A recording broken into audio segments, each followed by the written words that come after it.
Assalamualaikum warahmatullahi wabarakatuh. Saya Dewi Sinta, NPM 090. Saya di sini akan menjelaskan tentang kapital struktur. Apa kapital struktur itu? Kapital struktur adalah pertimbangan dan perbandingan antara modal asing dan modal sendiri. Modal asing ialah utang jangka panjang maupun jangka pendek, sedangkan modal sendiri terbagi atas laba ditahan dan pernyataan kepemilikan perusahaan.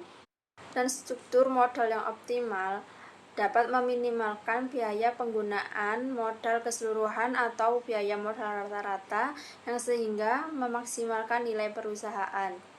Dalam kapital struktur ada dua pendekatan. Yang pertama, pendekatan tradisional kapital struktur teori. Yang kedua, pendekatan kontemporer kapital struktur teori. Tradisional kapital struktur teori. Dalam teori struktur modal tradisional ini menyatakan bahwa dalam menentukan struktur modal, hendaknya diarahkan pada struktur modal yang optimal. Struktur modal mempunyai pengaruh pada nilai perusahaan, yang dimana struktur modal bisa berubah supaya dapat nilai perusahaan yang optimal. Teori ini diasumsikan bahwa dalam satu level tertentu, dalam risiko perusahaan tidak mengalami perubahan, sehingga baik tingkat bunga hutang maupun tingkat kapitalitas relatif konstan. Ada dua determinan untuk menentukan struktur modal. Yang pertama, mengurangi biaya modal rata-rata. Yang kedua, harga saham. Dan juga berdasarkan determinan itu, maka dalam struktur modal optimal ialah struktur modal yang meminimumkan biaya modal rata-rata atau struktur modal yang memaksimumkan stock price. Untuk mengoptimalkan struktur modal dilakukan secara menambah dan atau mengurangi proporsi debit yang sedemikian rupa dan sehingga tercapai modal. Untuk mengoptimalkan struktur modal dilakukan secara menambah dan atau mengurangi proporsi debit yang sedemikian rupa dan sehingga tercapai modal rata-rata minimum atau harga saham maksimum. Yang kedua, teori kontemporer struktur modal. Ada tiga teori dalam kontemporer ini, yaitu pecking order theory, signaling theory, trade-off. Pecking order theory menyatakan bahwa sebuah perusahaan yang cenderung mencari sumber pendanaan yang minim resiko dan resiko turunannya yang ada di perusahaan. Dan skenario yang mengurutkan urutan dalam teori pecking order ini yang sebagian berikut. Yang pertama, perusahaan harus memilih pandangan internal. Yang kedua, perusahaan menghitung target rasio dalam pembayaran yang disarankan pada perkiraan kesempatan investasi.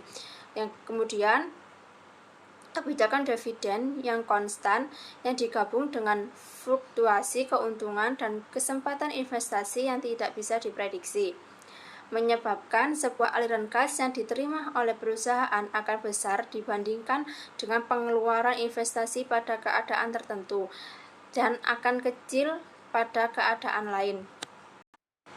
Dan pandangan eksternal diperlukan, maka perusahaan akan mengeluarkan surat berharga yang paling utama terlebih dahulu, yang perusahaan akan memulai dengan utang, dan yang kemudian dengan surat berharga campuran yang seperti obligasi, convertible, yang kemudian saham menjadi pilihan terakhir.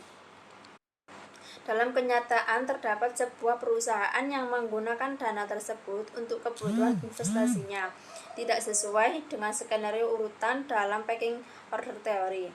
Dan karena hal ini yang berlawanan dengan pecking order theory yang menyatakan bahwa perusahaan akan memilih untuk menerbitkan utang dahulu daripada menerbitkan saham.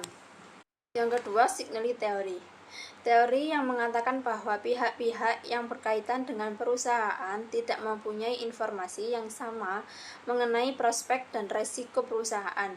Signaling merupakan model yang mengembangkan struktur modal, merupakan sinyal yang disampaikan oleh manajer ke pasar. Jika manajer yakin bahwa prospek perusahaan baik dan ingin agar saham meningkat, maka manajer akan berkomunikasi dengan investor. Manajer juga bisa menggunakan utang lebih banyak sebagai sinyal yang lebih kredibel. Menurut teori ini, semakin tinggi debit akan semakin meningkat probabilitas kebangkrutan dalam perusahaan. Dan apabila hal ini benar terjadi, akan ada kehancuran reputasi manajemen dan akan kehilangan mitra kerjanya. Dampak jika manajer menyampaikan pengumuman yang akan menerbitkan utang baru dan pasar menginterpretasikan tersebut karena pasar beranggapan tidak mungkin seorang manajer bertaruh reputasi profesinya kalau utang dan bunga tidak terbayar. Oleh karena itu, penggunaan debit di dalam struktur modal sebagai sinyal yang positif. Yang ketiga, trade-off. Biaya kesulitan keuangan adalah biaya kebangkrutan dan biaya keagenan yang meningkat akibat dari turunnya kredibilitas suatu perusahaan. Biaya kebangkrutan muncul karena pengguna debit dalam struktur modal perusahaan diikuti kewajiban untuk membayar kembali utang bunga sesuai dengan jangka waktu yang telah disepakati. Jika debit semakin besar, maka akan semakin besar juga utang yang harus dibayar.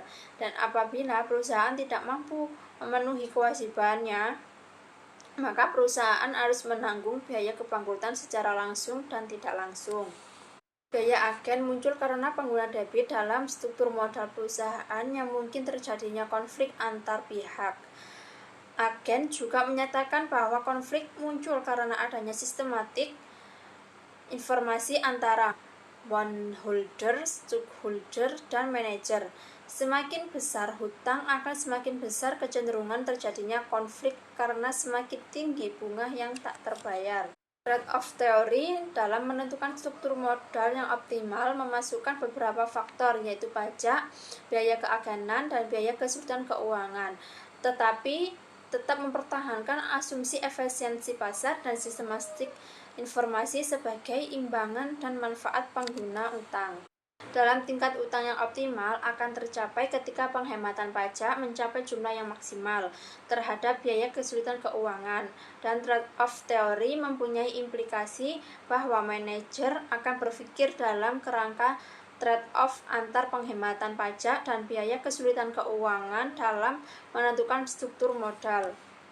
Namun, perusahaan dengan meningkatkan profitabilitas yang tinggi tentu akan berusaha mengurangi pajaknya dengan cara meningkatkan rasio hutangnya, sehingga tambahan hutang tersebut akan mengurangi pajak. Dalam kenyataannya, jarang manajer keuangan yang berpikiran demikian. Dengan hal ini, yang berlawanan dengan pendapat trade-off teori tidak dapat menjelaskan korelasi negatif antar tingkat profitabilitas dan rasio utang. Sekian dari saya. Wassalamualaikum warahmatullahi wabarakatuh.